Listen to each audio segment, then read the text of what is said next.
Happy Hour 1FM. C'est systématiquement débile, mais c'est toujours inattendu. Les petites confidences d'Adrien Laplana. Et comme la dinde, il veut en faire une tradition à Noël et vous offrir à nouveau un film de Noël auditif. Voici Adrien Laplana et ses petites confidences. Eh oui les amis, ici même vous aviez pu entendre l'année dernière le premier film auditif de Noël de l'Happy Hour. Alors faites infuser votre meilleur plaid et mettez-vous sous de la cannelle parce que c'est parti pour l'Happy Noël 2, le retour. Notre histoire commence dans un beau jardin à Genève. Quelques flocons recouvrent les épaules de nos 4 amis de l'Happy Hour réunis pour un dernier verre en cette fin d'année autour d'un feu des plus réconfortants. On y retrouve Solène, journaliste intrépide, Hervé, le présentateur star, et Benjamin, le jeune diamant des ondes hertziennes. Et Marc, le 4e membre de l'Happy Hour, que vous ne connaissez certainement pas car personne ne lui donne jamais la parole. D'ailleurs, je voulais en profiter pour ta gueule Marc, on n'a pas le temps, désolé mon vieux, vraiment désolé Marc. La soirée se déroulait bien et nous voilà arrivés au moment des cadeaux. Waouh, un couteau papillon, merci Hervé. Tiens, c'est moi aussi qui t'ai tiré, joyeux Noël. Oh, un livre de cuisine, merci Solène, ça me touche beaucoup. En réalité, Hervé avait reçu une vaginette. Mais je ne peux pas vous conter cette histoire ici. Ça va pas. J'imagine que j'ai pas de cadeau. Super Marc, merci. Ah si, j'ai un poste, Oui, de radio super nul. C'est pas super nul, mais en tout cas, j'espère que ça va quand même te plaire et j'ai hâte de découvrir ce que du coup tu m'as acheté, Benjamin. Allez, rentrons les amis, il commence à faire froid. Bon bah rentrons. Malheureusement, moi je vais devoir y aller. Comme vous le savez, je dois aller rejoindre ma famille à Chamozon.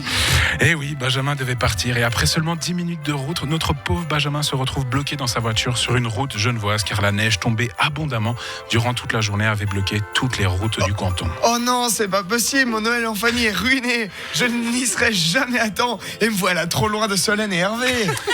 Dépité, Benjamin ouvre son sac dans l'espoir de trouver une solution. Malheureusement, il ne trouva qu'un Twix, le livre de cuisine d'Hervé, bien sûr, qui lui avait subtilement dérobé, et le poste radio de Marc. Encore une fois, Benjamin est dos au mur. Seul pour le réveillon, voilà maintenant 45 minutes que Benjamin passe le temps dans sa voiture en lisant les recettes du livre piqué à Hervé. Il décide par désespoir d'allumer le vieux poste radio de Marc. Et par magie, le voilà qu'il commence à entendre les voix de sa famille. Attends, grâce à ce poste, je peux entendre ma famille fêter Noël. C'est à la fois extrêmement triste et c'est en même temps une consolation qui me réchauffe le cœur. Oui, Benjamin a donc pu profiter, voir son père et ses blagues gênantes, entendre sa sœur s'étouffer avec une huître. Un Noël différent, mais un Noël quand même. Quand tout à coup, Benji eut une idée. Et si je me connectais sur la fréquence de 1FM ? Je viens de dire ta phrase, merde. Et donc il se connecte. Benjamin se mit à entendre des voix familières, celles de l'Happy Hour. Mine de rien, la suite de cette soirée sans Benjamin, c'est un peu terne, hein. Ouais, c'est vrai, il me manque un peu quand même. Sniff. La larme à l'œil, notre héros se demandait néanmoins. Mais où est Marc ? Alors qu'il cherchait une fréquence pour capter sa voix, il sentit une main se poser sur son épaule. Marc, mais qu'est-ce que tu fais là ?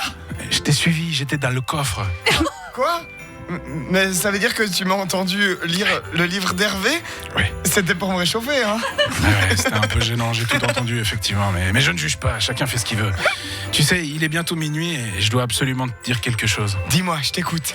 En réalité, je ne suis pas le 4e membre de l'Happy Hour. Marc, alors, claqua des doigts et un nuage d'étoiles se mit à tournoyer autour de lui jusqu'à laisser apparaître sa vraie identité. Benjamin, je suis le Père Noël. Mais pourquoi, Père Noël ? Pourquoi avez-vous fait semblant d'être un Marc ? Pourquoi toute cette histoire ? Car Benjamin, un bon Père Noël se doit de faire vivre les valeurs de Noël et de rappeler qu'une seule chose compte durant les fêtes. Allumer sa radio et écouter 1FM. Belle fin d'année tout le monde. Bravo Adrien Laplana. Bravo à vous. J'ai volé une réplique à Benjamin. Ouais, quand même. Tu la déduiras des droits d'auteur, du coup. Oui, bon après, c'était pas sa performance qui va lui faire gagner beaucoup de temps. C'est ça quand on demande de découvrir le texte en direct. Parce non, mais que c'est le but du jeu aussi. On a dit, est-ce qu'on le lit avant ? Non. Il faut avoir la surprise. Ouais, c'est ça. Et c'était un merveilleux conte de Noël, façon effectivement, c'est film de Noël allemand qui passe sur TMC aux alentours de 13h40. Vous avez dû reconnaître un petit peu les personnages. Merci beaucoup. Et merci à toi, Adrien Laplana, de nous avoir fait vivre une année 2023 exceptionnelle à tes côtés. Merci à vous de votre écoute, vous êtes des amours. On t'embrasse, joyeux Noël, plein de cadeaux. Belle fête tout le monde, merci.